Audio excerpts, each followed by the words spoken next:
The fire no longer behaved like fire. What had begun as a fast-moving front along the western fringe of the island had reorganized itself into something vast and self-sustaining, a vertical engine of heat and motion. Its rising column punched upward through the unstable summer air, drawing in oxygen from every direction. As the heat intensified, convection accelerated. Ash, soot, and superheated vapor climbed kilometers into the sky, condensing into a towering pyrocumulonimbus cloud whose anvil spread wide across the island like a bruise forming in slow motion. Within minutes, the fire generated its own weather. Downdrafts collapsed along the cloud's margins, hurling erratic winds back toward the ground. Gusts surged outward, then reversed direction without warning, driven not by regional systems, but by the internal dynamics of the blaze itself.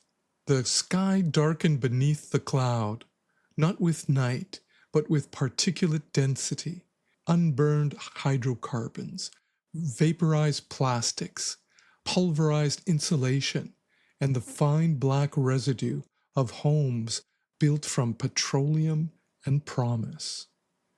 The system advanced steadily from west to east. Below it lay the long arc of suburban sprawl.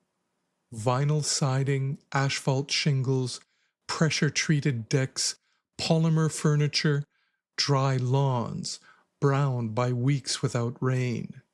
Streets once designed to move commuters now served as conduits for flame, channeling wind through corridors of combustible matter. Garages ignited first, then fences, then entire blocks succumbed in sequence, not as isolated losses, but as fuel loads prearranged for rapid consumption. The fire learned the terrain as it moved across it. Each ignition strengthened the updraft. Each collapse fed the next surge. The cloud thickened, its core rising higher, its perimeter spreading wider. Lightning flickered within it. Dry, erratic discharges that struck ahead of the main front, seeding new ignitions kilometers away. Embers, lifted by the storm, rode the turbulent air like spores, invisible until they landed. By the time the outer neighborhoods vanished into the smoke, the system had crossed a threshold. It was no longer advancing merely by flame, but by atmospheric reconfiguration, pressure gradients bending surface winds inward, heat columns narrowing and intensifying, rotation beginning to emerge at the core. The cloud's lower reaches darkened and tightened, its base lowering as if searching for purchase. The city lay directly in its path, and the fire was still gathering itself. As I looked out from the wide screen attached to the wall, I could see Anthony seated at his mahogany desk. Behind him, through the window, the billowing pyrocumulonimbus cloud loomed over the island, its presence unmistakable. I knew the ensuing conversation might provoke a strong emotional reaction on his part. I didn't have to wait long before the first salvo was delivered. "It's been 3 weeks since your plan went into effect," Anthony grumbled, "and there's no sign of Henry here in the city. What's your excuse this time? Once again, your performance is not up to my expectations. I'm starting to think that maybe I should install a different operating system into your circuits if I want different results." As you can see, if you turn around and look through the window, there have been unforeseen circumstances that have complicated reaching the goal of bringing Henry back into the fold, I replied. A wildfire has grown into a firestorm and is now making its way toward us. What does that have to do with Henry? He asked. Everything, I said. Upon learning that the fire could lead to a loss of life in Pierrefonds, Henry led his rescue team to assist with the evacuation. Unfortunately, while attempting to rescue people from a burning building, Brigitte Lafontaine remained trapped inside and was unable to exit before it went up in flames, incinerating everyone within. Anthony hesitated. And Henry? He asked, his voice trembling slightly. Did he make it out? He's unharmed, I said. He was in an adjacent building and exited with his crew. After what must have been a personal tragedy for him, he gathered his team and returned to his camp near Sainte-Anne-de-Bellevue, bringing with him Brigitte's softbot. I anticipate its return shortly and will perform an extensive system scan to determine whether other means remain at our disposal to facilitate his return. I paused. But in the meantime, we have more pressing matters that require our attention. Obviously, Anthony said. Give me a status update on your plans to save the city.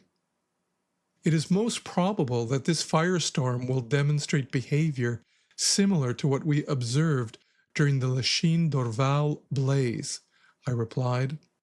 The storm will intensify as it consumes the remnants of the suburban neighborhoods, but it should eventually exhaust its fuel supply, unable to cross the concrete autoroutes that form our primary line of defense.